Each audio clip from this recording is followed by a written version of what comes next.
स्वागत है आप सभी का आपके अपने YouTube चैनल परीक्षा हॉट 247 में। दोस्तों, जैसा कि आप जानते हैं, हम जेएसएससी सीजीएल को टारगेट कर रहे हैं और जेएसएससी सीजीएल का पेपर 2 हो या फिर पेपर 3, हर एक सेक्शन का क्वालिटी कंटेंट प्रोवाइड कराने के लिए हम पूरी तरह से प्रतिबद्ध हैं। दोस्तों, अभी खोरठा के अंदर हम साहित्य की अन्य विधाएं कर रहे हैं और इसमें यात्रा वृत्तांत आज स्टार्ट करेंगे और यह हमारा पार्ट 1 है।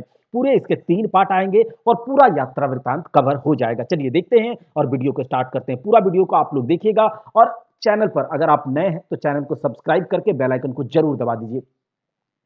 दोस्तों, साहित्य की अन्य विधाएं में हम यात्रा वृत्तांत करेंगे और यात्रा वृत्तांत होता क्या है आप भलीभांति इससे परिचित हैं। जैसे कि आप कहीं पर घूमने के लिए गए, तो जब वहां पर जाते हैं घूमने के लिए तो आप जो भी वहां पर अनुभव करते हैं, जो भी चीजें देखते हैं, कुछ नया, कुछ ऐसा चीज जो आपको लगता है कि लोगों को बताना चाहिए, हमारे इस अनुभव से लोग कुछ सीखेंगे या फिर अगर कोई यहाँ पर घूमने आना चाहते हैं, देखना चाहते हैं, तो पहले यहाँ के बारे में वह जान लेंगे और वह थोड़ा सा फैमिलियर हो जाएंगे। यही है यात्रा वृत्तांत। अभी आप यूट्यूब पर बहुत सारे ब्लॉग देखते हैं, ट्रैवलिंग ब्लॉग, तो क्या होता है, आप उस जगह के बारे में जानना चाहते हैं, उस जगह के बारे में बिना गए आपको जो पता चलता है, जो अनुभव अपना शेयर करते हैं, कोई लोग जहां पर जाते हैं और उस अनुभव को जो शेयर करते हैं लिख करके, यही है यात्रा वृत्तांत। और अभी ब्लॉग वगैरह यूट्यूब में देखते हैं, आप डायरेक्ट वीडियो थ्रू देखते हैं, तो यात्रा वृत्तांत ही है वो। हम लोगों को यात्रा वृत्तांत में लगभग इतना जो यात्रा वृत्तांत यहां पर दिया गया है, ये सारे के सारे यात्रा वृत्तांत देखने हैं। पूरे 3 पार्ट में इसे हम लोग कवर कर लेंगे। सबसे पहला जो यात्रा वृत्तांत हम लोग करेंगे, छोटा नागपुर एक नैनीताल नेतरहाट, दामोदर पारसनाथ बॉन्डी, जहर डहर यात्रा, दार्जिलिंग और गंगटोक यात्रा, संकरी नदी काछार, माना गांवेक टावानी, अंडमान यात्रा और गंगा सागर कर यात्रा। दोस्तों, आपको अगर मैं बताऊं कि छोटा नागपुर एक नैनीताल नेतरहाट बीएन ओहदार जी के द्वारा लिखा गया है, ठीक है। बीएन ओहदार जी जब नैनीताल गए थे नेतरहाट, तो वहां जो उन्होंने अनुभव किया, ठीक है, जो भी वहां पर उन्होंने देखा उसको लिखा है। ये जो यात्रा वृत्तांत है यह लिखा है बीएन ओहदार जी ने, और यह जो यात्रा वृत्तांत है इसे हमने करवा दिया है। कैसे करवाया है, तो खोरठा निबंध, आप जाइएगा चैनल के प्लेलिस्ट में और खोरठा निबंध का प्लेलिस्ट पड़ा हुआ है, आप वहां पर देखिएगा। यह छोटा नागपुर एक नैनीताल नेतरहाट को हमने कराया है, आप उसे देख लीजिएगा। वही यात्रा वृत्तांत यहां पर हमें करना है, तो दोबारा करने का कोई जरूरत नहीं है, आप उसे देख लीजिएगा। यह यात्रा वृत्तांत कंप्लीट हो जाता है, ठीक है। छोटा नागपुर एक नैनीताल नेतरहाट। आज जो हमें करना है वह है दामोदर पारसनाथ बॉन्डी जहर डहर यात्रा। दामोदर पारसनाथ बॉन्डी डहर यात्रा। और ये जो यात्रा वृत्तांत है किसके द्वारा लिखा गया है, तो यह यात्रा वृत्तांत लिखा गया है बंसीलाल बंसी जी के द्वारा। किसके द्वारा, बंसीलाल बंसी जी के द्वारा। याद रखिएगा कि दामोदर पारसनाथ बॉन्डी डहर यात्रा जो है वह बंसीलाल बंसी जी के द्वारा लिखा गया है। अगला जो पार्ट आएगा उसमें हम लोग 3 यात्रा वृत्तांत करेंगे, दार्जिलिंग और गंगटोक यात्रा, संकरी नदी काछार और माना गांवाक टावने, ठीक है, माना गांवेक टावने। देखिए, ये जो दोनों यात्रा वृत्तांत है, इन दोनों यात्रा वृत्तांत को लिखने वाले जो हैं वो शिवनाथ प्रमाणिक जी हैं, ठीक है। संकरी नदी काछार और माना गांवेक टावाने शिवनाथ प्रमाणिक जी के द्वारा लिखा गया है। तो वहीं पर दार्जिलिंग और गंगटोक यात्रा जो है यह इसे लिखने वाले हैं डॉक्टर चतुर्भुज शाह, डॉक्टर चतुर्भुज शाह। तो आपसे लेखक के बारे में भी पूछ लिया जाता है, किस बुक से लिया गया है यह भी पूछ लिया जाता है। और अगला जो हम लोग देखेंगे, अंडमान यात्रा। अंडमान यात्रा दोस्तों, किस इसमें यह यात्रा जो है किस बुक से लिया गया है, तो मनचरैया यात्रा वृत्तांत है, इसे हम लोग देखेंगे आगे, ठीक है। तो अलग अलग 3 पार्ट में आएगा ये तीनों के तीनों, और इसे हम लोग इस प्रकार से कवर करेंगे। तो चलिए स्टार्ट करते हैं, दामोदर पारसनाथ बॉन्डी डहर यात्रा। दोस्तों, इसको लिखने वाले जो लेखक हैं, याद रखिएगा, बहुत ध्यान से सुनिएगा, दामोदर पारसनाथ बॉन्डी डहर यात्रा को लिखने वाले हैं लेखक बंसीलाल बंसी। किसने लिखे हैं, बंसीलाल बंसी जी ने। और इस यह जो यात्रा वृत्तांत है किस बुक से लेकर के हमें दिया गया है सिलेबस में, तो दू डायर जिरहुल फुल 10th क्लास की बुक है, उससे लेकर के हमें दिया गया है। तो आपको यह भी याद रखना है कि यह किस बुक से लिया गया है, दामोदर पारसनाथ बॉन्डी डहर यात्रा। तो दो डायर जिरहुल फूल 10 क्लास की किताब है, 10th क्लास की बुक है, और इससे इस यात्रा वृत्तांत को लिया गया है। लेखक हैं बंसीलाल बंसी। दोस्तों, यह जो दामोदर पारसनाथ बॉन्डी डहर यात्रा है, इस यात्रा को स्टार्ट करने का क्या उद्देश्य था, इस यात्रा को करने का क्या उद्देश्य था, तो झारखंड की धरती पर जो एक राजनीतिक, सामाजिक, सांस्कृतिक और साहित्य के क्षेत्र में एक बदलाव का जो क्रांति है वह स्टार्ट हो चुका था, ठीक है। और वह बदलाव की क्रांति में जो झारखंड के लोग हैं, सीधे साधे आदिवासी लोग हैं, उस बदलाव साहित्य का, अपने साहित्य को, झारखंड की संस्कृति को, झारखंड के भाषा को एक नया पहचान देने के लिए, उसको एक नया मान सम्मान देने के लिए, एक नया बदलाव का जो क्रांति है, उस क्रांति को लोगों के, एक एक लोगों के दिल में जगाने के लिए, जो सोए हुए लोगों का चित्त है, झारखंड के जो आदिवासी हैं, जो वनवासी हैं, जो सीधे साधे लोग हैं, उन लोगों के दिल में इस क्रांति को, जो ये बदलाव का क्रांति है, एक साहित्यिक, राजनीतिक, सामाजिक क्षेत्र में जो एक बदलाव आ रहा है, लोग जग रहे हैं। इस जागरण को, जन जागरण करने के लिए, लोगों को जगाने के लिए कि जागो, अपने पहचान को देखो, अपना मान सम्मान, अपना शोषण जो हो रहा है उसके खिलाफ आवाज उठाओ, अपने साहित्य को बचाओ, अपनी संस्कृति को बचाओ। तो इसी क्रांति को जगाने के लिए, यही उलगुलान जो हुआ है, इसी को बचाने के लिए अलग अलग जगहों पर जाकर के इस यात्रा को किया गया। कुछ साहित्यकार के द्वारा, कुछ लोगों के द्वारा एक टीम था जो कि इस यात्रा पर चले हैं। और क्यों चले हैं? तो अपने साहित्य को, अपने राजनीतिक, सामाजिक, सांस्कृतिक और साहित्यिक जो बदलाव हो रहा है, जो लोगों के दिल में जो इस प्रकार का क्रांति, एक नया क्रांति, नया उलगुलान जन्म ले रहा है कि नहीं, हमें अब शोषण के खिलाफ खड़ा होना है, हमें अपनी संस्कृति को बचाना है, हमें अपने साहित्य को बचाना है। तो इस प्रकार के का जो मन में जो एक लक्ष्य है, उस लक्ष्य को लेकर के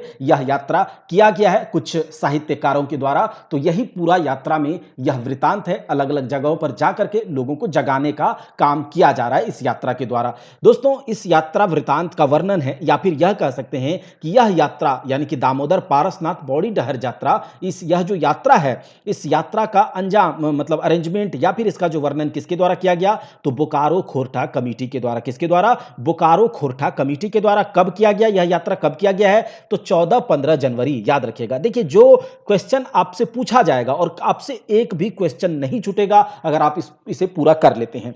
पूरा यात्रा वृतांत हम लोग इसी प्रकार से करेंगे। तो 14-15 जनवरी 1989 1989 को, 14-15 जनवरी 1989 को यह यात्रा शुरू किया जाता है। किसके द्वारा? बोकारो खोरठा कमेटी के द्वारा। बोकारो खोरठा कमेटी के द्वारा यह यात्रा का वर्णन किया जा रहा है और यह यात्रा का अरेंजमेंट भी उसी के द्वारा किया गया था 14-15 जनवरी 1989 को। और यह यात्रा क्यों किया गया, इसके बारे में हमने बात किया। इस यात्रा वृतांत में, यह जो यात्रा है, इस यात्रा वृतांत में कई सारे साहित्यकार, कलाकार, विद्वान एवं समाज सेवी शामिल थे। इस यात्रा वृतांत को लिखने वाले तो बंसीलाल है, लेकिन इस यात्रा में शामिल होने वाले कई सारे साहित्यकार थे, कलाकार थे, विद्वान एवं समाज सेवी शामिल थे। और इस यात्रा का जो मुख्य उद्देश्य था, गांव के लोगों को झारखंड की सांस्कृतिक उलगुलान से जोड़ना। जो झारखंड का जो एक नया क्रांति, एक सांस्कृतिक, राजनीतिक, सामाजिक, साहित्यिक या फिर अपना जो मान सम्मान, अपने पहचान को बचाने की एक जो लड़ाई है, उस लड़ाई में लोगों को शामिल करना और लोगों को जगाना, जन जागरण करना, इस यात्रा का क्या था? उद्देश्य था। तो इस यात्रा का मुख्य उद्देश्य आपको याद रखना है कि गांव के लोगों को झारखंड की सांस्कृतिक उलगुलान से जोड़ना इस यात्रा का मुख्य उद्देश्य था। इस यात्रा में जो शामिल लोग थे, जैसा कि मैंने पहले कहा कि इस यात्रा में अलग अलग प्रकार के साहित्यकार, कलाकार, विद्वान, सब कोई समाज सेवी शामिल थे। तो अगर आपसे पूछा जाएगा कि इस यात्रा में जो शामिल थे कौन कौन, तो आपको नाम याद रखने हैं। याद रखिएगा, शिवनाथ प्रामाणिक, शांति भारत जी। हमने सब जो अलग अलग लेखकों के बारे में भी जीवनी को देखा है, आपने अगर उसे नहीं देखा है तो जाकर के जरूर देखिएगा।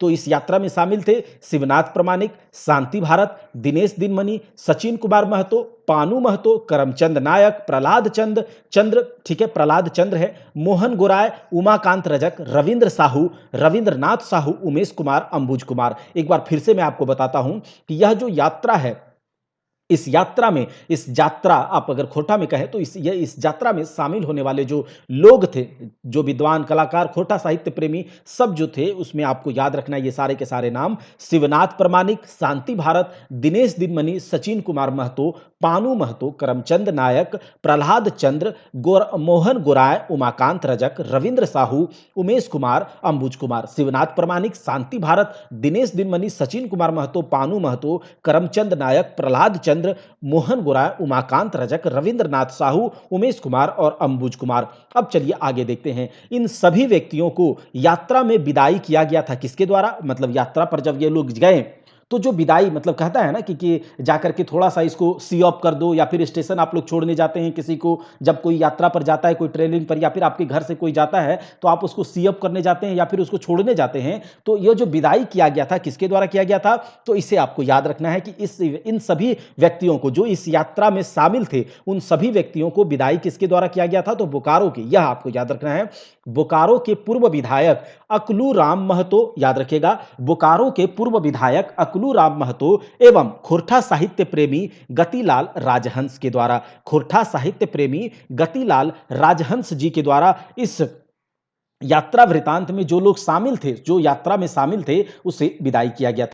आपको याद रहेगा कि यह यात्रा में जो लोग शामिल थे, उसको विदाई किन्होंने की, उसको विदाई किन्होंने दिया था, मतलब किन्होंने उसे सी ऑफ किया था, तो बोकारो के पूर्व विधायक अकलू राम एवं खोरठा साहित्य प्रेमी गतिलाल राजहंस जी ने। इस यात्रा की शुरुआत, याद रखिएगा, इस यात्रा की शुरुआत दामोदर जो पारसनाथ बौंडी डहर यात्रा है, इस यात्रा को क्यों शुरू किया गया, किनके द्वारा इसका अरेंजमेंट किया गया, वर्णन किसके द्वारा किया जा रहा है, लिखा किसने, तो ये सब कुछ हमने बात कर दिया है। तो इस यात्रा की शुरुआत रामडीह मोड़ से होती है। कहां से, रामडीह मोड़ से होती है। इस यात्रा की शुरुआत रामडीह मोड़ से होती है और यात्रा का पहला पड़ाव चंद्रपुरा था। क्या था, यात्रा का पहला पड़ाव चंद्रपुरा था। याद रखिएगा एक एक बात को, सब क्वेश्चन यहां से बनेगा।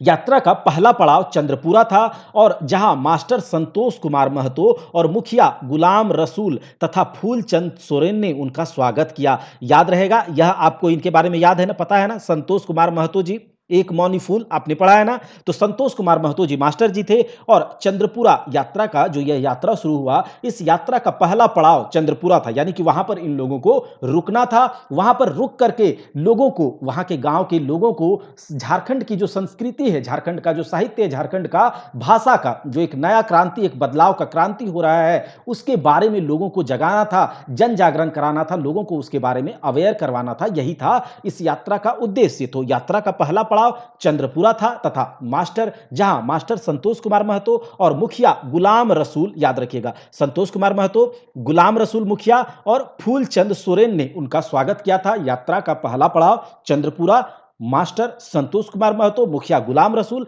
तथा फूलचंद सोरेन ने यहां पर उनका स्वागत किया था। आगे देखिए, दोपहर को वह गाड़ी आगे जाती है, जो यात्रा में शामिल थे। अब दोपहर को वह लोग जो थे जुनौरी पहुंचे। कहां पहुंचे, जुनौरी पहुंचे और जुनौरी पहुंचने के बाद वहां पर मुखिया जगदीश महतो ने उनका स्वागत किया था। पहला पड़ाव चंद्रपुरा, वहां पर स्वागत किया था इनका मास्टर संतोष कुमार महतो जी ने, वहीं पर गुलाम रसूल जो मुखिया था और उसके बाद फूलचंद सोरेन ने वहां पर स्वागत किया था चंद्रपुरा में। जुनौरी दोपहर को ये लोग पहुंचते हैं और उस जगह पर इन लोगों का स्वागत किया जाता है मुखिया जगदीश महतो जी के द्वारा, मुखिया जगदीश महतो के द्वारा। अब आगे देखिए, यह जो यात्रा शुरू होता है तो वहां से फिर आगे बढ़ते हैं, तेलो बारीडी होते हुए भेंड्रा पहुंचे। कहां पर, भेंड्रा। तो तेलो बारीडी होते हुए वे लोग भेंड्रा पहुंचे, जहां खोरठा भाषा विकास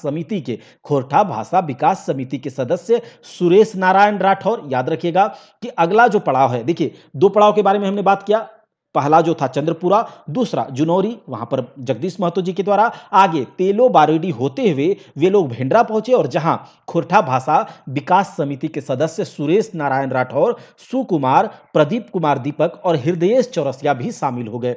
तो इस यात्रा में देखिए, अभी तक हम लोगों ने बात किया था कि ये लोग वहां से शामिल थे। अब जब आगे ये लोग बढ़ते हैं, तेलो बारीडी होते हुए भेंड्रा जब पहुंचते हैं तो वहां पर खुरठा भाषा विकास समिति के सदस्य, याद रखिएगा क्वेश्चन बनेगा, सदस्य सुरेश नारायण राठौर, सुकुमार और प्रदीप, ये सुकुमार के बारे में याद है ना आपको, जो कि हमने करवाया है। तो सुकुमार, प्रदीप कुमार दीपक और हृदयेश चौरसिया भी इस यात्रा में शामिल हो जाते हैं। फिर आगे देखिए, भेड़रा होते हुए वे लोग पोड़ैया, यह पोड़ैया है, ठीक है, पोड़ैया जो कि निमिया घाट के नाम से भी जाना जाता है, पोड़ैया के निमिया घाट पहुंचे, ठीक है, भेड़रा होते हुए वो लोग पोड़ैया के निमिया घाट पहुंचे और पोड़ैया निमिया घाट के मुखिया अखिल चंद्र महतो, याद रखिएगा, पोड़ैया निमिया हाट के मुखिया अखिल चंद्र महतो ने उनके रहने का व्यवस्था किया था। याद रहेगा कि भेड़रा होते हुए, देखिए भेड़रा में उन लोगों के साथ कौन कौन चढ़े, सुरेश नारायण राठौर, सुकुमार, प्रदीप कुमार दीपक और हृदयेश चौरसिया। आगे देखिए, भेड़रा होते हुए वे लोग कहां पहुंचे, निमिया घाट पहुंचे और निमिया घाट के मुखिया, जिसे पोड़ैया भी कहा जाता है, निमिया घाट के मुखिया अखिल चंद्र महतो ने उनके रहने का व्यवस्था किया था। इंपॉर्टेंट है, याद रखिएगा, क्वेश्चन बनेगा।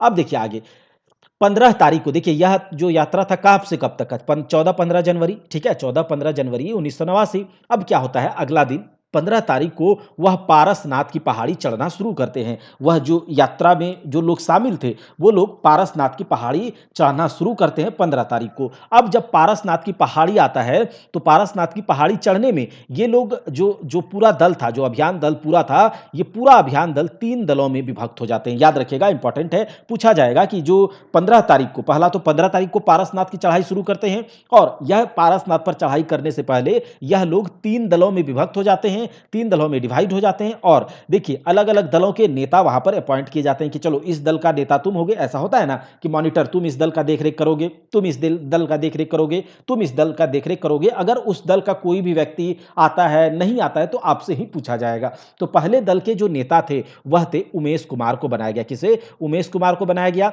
जो कि 12:30 बजे पारसनाथ की पहाड़ी पर पहुंच चुके हैं। पहले दल के नेता उमेश कुमार थे जो कि 12:30 बजे पारसनाथ की पहाड़ी पर चढ़ते चढ़ते वहां पर पहुंच गए। दूसरे दल के नेता शांति भारत और बंसीलाल जी को बनाया जाता। याद रखिएगा, पहला दल का नेता बनाया गया उमेश कुमार को, जो कि 12:30 बजे अपना टीम लेकर के पारसनाथ की पहाड़ी पर चढ़ गए। दूसरा दल का नेता किसे बनाया गया? शांति भारत जी और बंसीलाल दोनों को बनाया गया मिलकर, ठीक है, दोनों को मिलाकर के बनाया गया कि आप दोनों इस दल के नेता हैं। और वह क्या हुए, 12:30 बजे पहला दल पहुंचा, दूसरा दल 1 बजे पहुंचता है, ठीक है, आधे घंटे के बाद। यह भी आपको याद रखना है। और तीसरा दल का नेता बनाया गया शिवनाथ प्रमाणिक को, शिवनाथ प्रमाणिक को, जो कि 1:30 बजे कहां पहुंच जाते हैं? जो कि 1:30 बजे पहुंच जाते हैं पारसनाथ की पहाड़ी पर। तो देखिए, पहला दल पहुंचा 12:30 बजे, दूसरा दल पहुंचा 1 बजे और तीसरा दल पहुंचा 1:30 में, ठीक है। तो ये आधा आधा घंटा का अंतराल पर ये पारसनाथ की पहाड़ी पर चढ़ जाते हैं। पहले दल के नेता थे उमेश कुमार, दूसरे दल के नेता शांति भारत और बंसीलाल,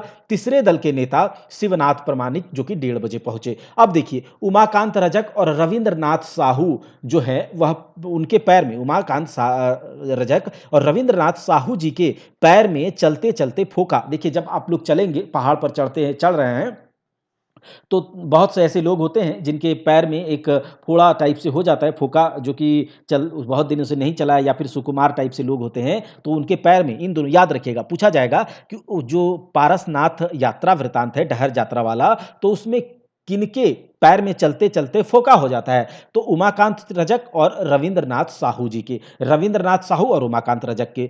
देखिए, पारसनाथ पहाड़ के सबसे बड़े मंदिर में भगवान महावीर के पैरों का निशान है। यह लोगों ने अपने अनुभव को यहां पर शेयर किया है। देखिए, पारसनाथ पहाड़ पर जब ये लोग चढ़ते हैं तो वहां पर जो सबसे बड़ा मंदिर है वहां पर भगवान महावीर के पैरों का निशान है। आप गए नहीं है, लेकिन आप इस चीज को सुन करके देख लिए, ठीक है, सुन करके आप समझ गए। आप जाएंगे तो जरूर इस चीज को देखिएगा कि पारसनाथ पहाड़ी पर जब आप चढ़िएगा तो सबसे बड़ा मंदिर में आपको मिलेगा भगवान महावीर के पैरों का निशान। अब देखिए, पारसनाथ पहाड़ी की तलहटी में मधुबन स्थित है। पारसनाथ पहाड़ी की तलहटी में मधुबन स्थित है, जहां पर यह जो दल है यात्रा वृतांत में, यह जो यात्रा का जो दल है, जो यात्री हैं, जो अभियान जिस लिए ये लोग शुरू किए हैं, उस दल ने मधुबन पहुंचा कब? तो 6:30 बजे शाम में, ठीक है, 6:30 बजे शाम में, जो कि पारसनाथ पहाड़ी के तलहटी में मधुबन है, और यहां पर ये लोग 6:30 बजे पहुंचते हैं। तो यह भी पूछा जाएगा कि पारसनाथ की जो मधुबन है, तो पारसनाथ पहाड़ी के तलहटी में है, वहां पर यह जो पूरा का पूरा दल है ये कब पहुंचे? तो 6:30 बजे शाम में।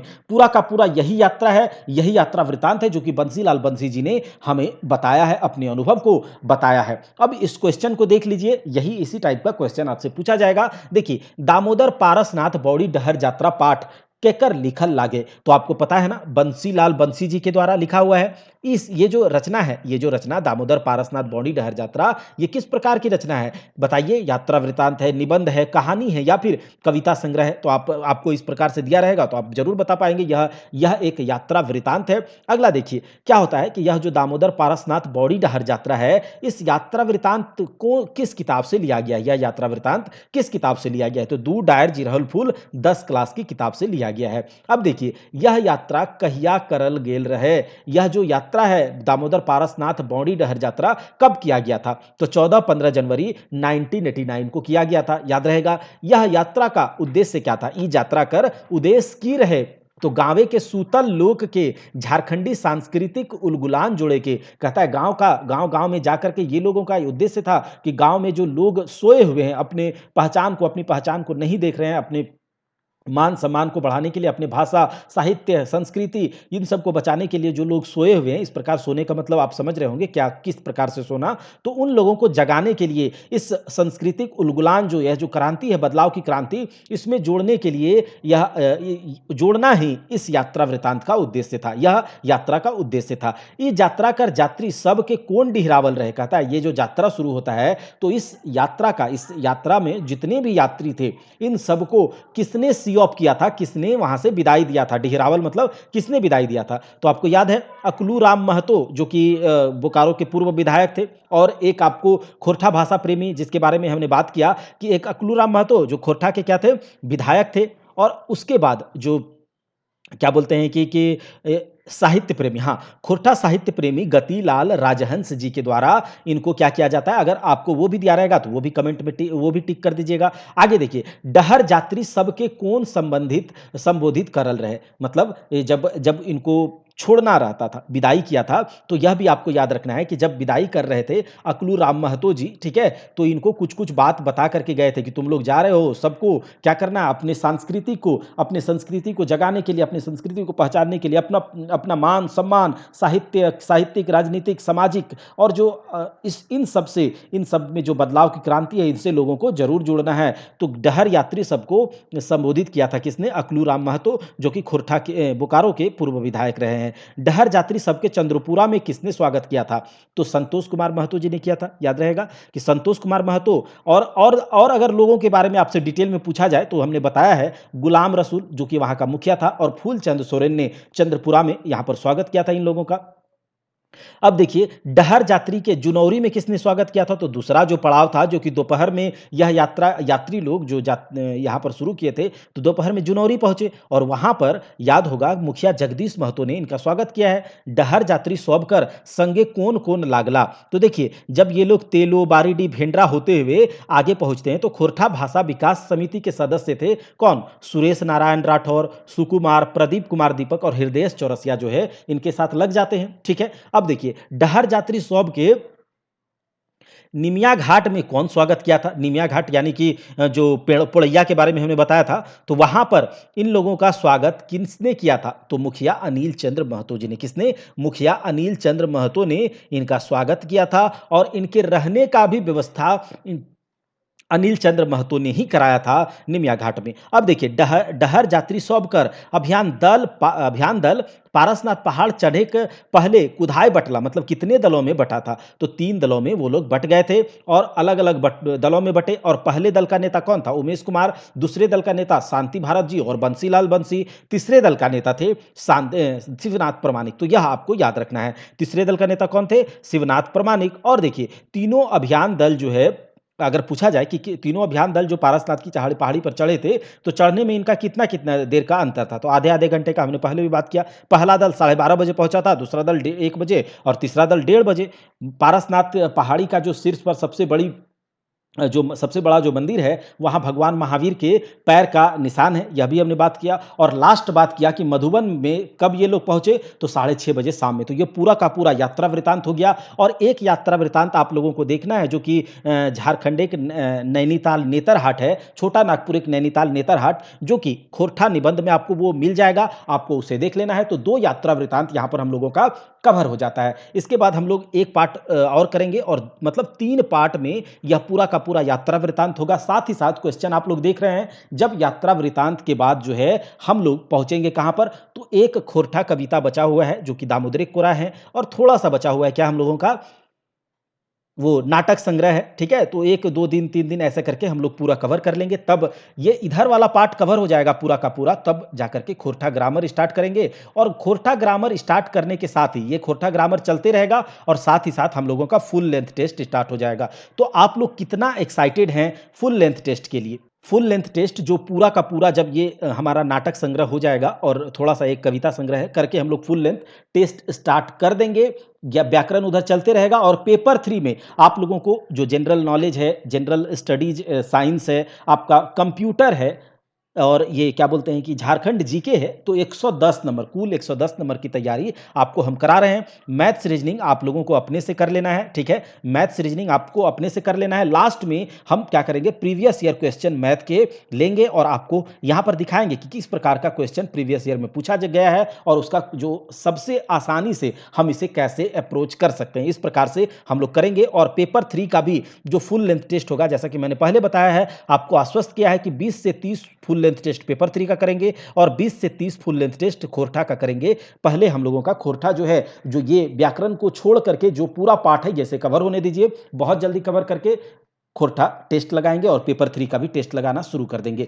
तो आप लोग कितना एक्साइटेड है जरूर कमेंट में बताइएगा और चैनल को थोड़ा सा परीक्षा हॉट 247 को सपोर्ट कीजिए, क्योंकि आपके सपोर्ट से हमें मोटिवेशन मिलती है मेहनत करने के लिए और अच्छे से अच्छे कंटेंट प्रोवाइड कराने का मेहनत और मनोबल मिलता है। जय हिंद, जय भारत, मिलते हैं